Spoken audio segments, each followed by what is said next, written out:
challengers. We're going to sit down with the presidential contenders, those in the race, those just taking a hard look. There are going to be a lot of them in 2012, but we're happy to start off with former Minnesota Governor Tim Pawlenty. He also has a new book out called Courage to Stand, An American Story. And Governor, unless you're ready to announce right this second. Right now, George, right here. Are you? No, I'm seriously considering it, but the announcement's going to have to wait a little bit. It's going to have to wait a little bit. Then let's talk about the events coming out of this weekend, this terrible tragedy in Tucson. Now, we have no evidence that the shooter, Jared Loughner, was motivated by anything but the crazy voices in his own mind. But this has sparked a debate about the political debate in this country. You see Roger Ailes on Fox News saying his people have to tone it down. You've got Paul Krugman on the left talking about a climate of hate. What's your take on all this? Well, one of the things we cover in the book in terms of crisis management, reaction to crisis, lessons learned in crisis is make sure you got the facts straight and then make good decisions based on good information. As you said, there's no reason to believe at this point that there's any motivating factor tied to a particular politician or particular show or a particular act. It appears to be the rage of a mentally unstable person, and sometimes they do irrational and senseless things. So let's make sure before we make judgments or sweeping condemnations that we got all the facts up. But I think we could all benefit from a more civil and thoughtful discourse in this country.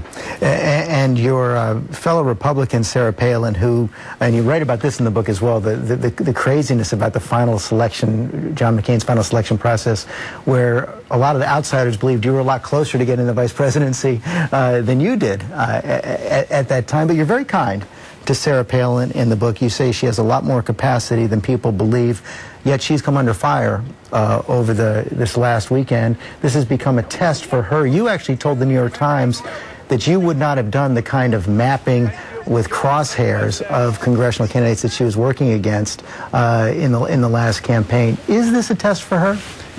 I think Governor Palin is a remarkable leader. I think she brings a lot to the debate and to the table, both nationally and within the Republican Party as well. As to the New York Times quote, it wouldn't have been my style to put the crosshairs on there.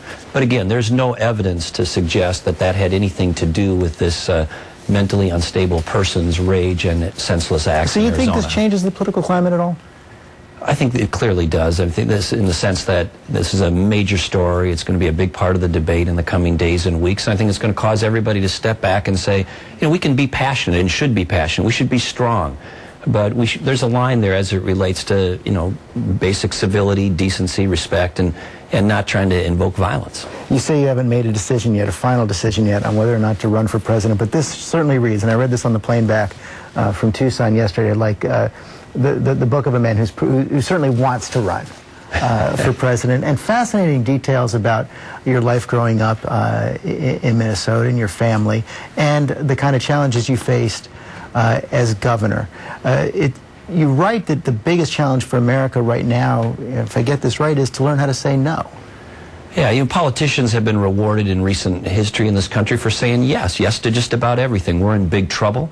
This Courage to Stand book is about standing up to those challenges. First, identifying them accurately, truthfully, boldly, not just scaring people, but showing them that there is a way out. But George, this isn't a matter now just about right versus left. It's a matter of 8th grade math.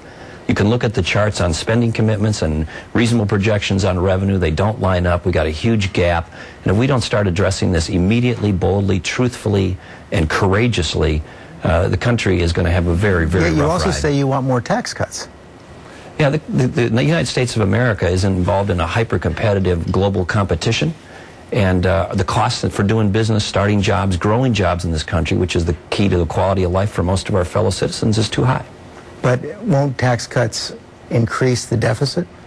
Well, I think in terms of tax reduction, tax reform, I think we should be talking about lowering rates and also making this system more simple.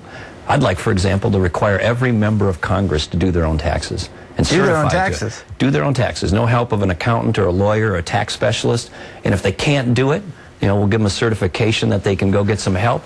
But I'd like every one of those individuals to have to do their own taxes every year and live with the mindless burdens we visit on the American people. George, I filled out a W-9 the other day. It was a half-page long, 4 pages of instructions. I have never heard that before. I guess it's going to be a pretty popular proposal. Before we go, the book is studded with biblical passages.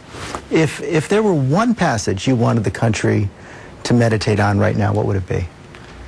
Well, for me, an important passage is Proverbs 3, 5, 6, which says, Trust in the Lord with all your heart, lean not on your own understandings, in all your ways acknowledge him, and he will make straight your paths. And this is a country founded under God.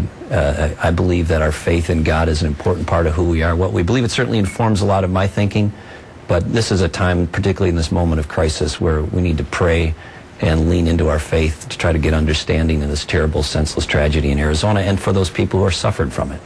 Governor Pawlenty, thanks for your time this morning. Come back when you're ready to announce. Thanks, George. Take care. You can check out highlights from Tim Pawlenty's book, Courage to Stand, at abcnews.com/.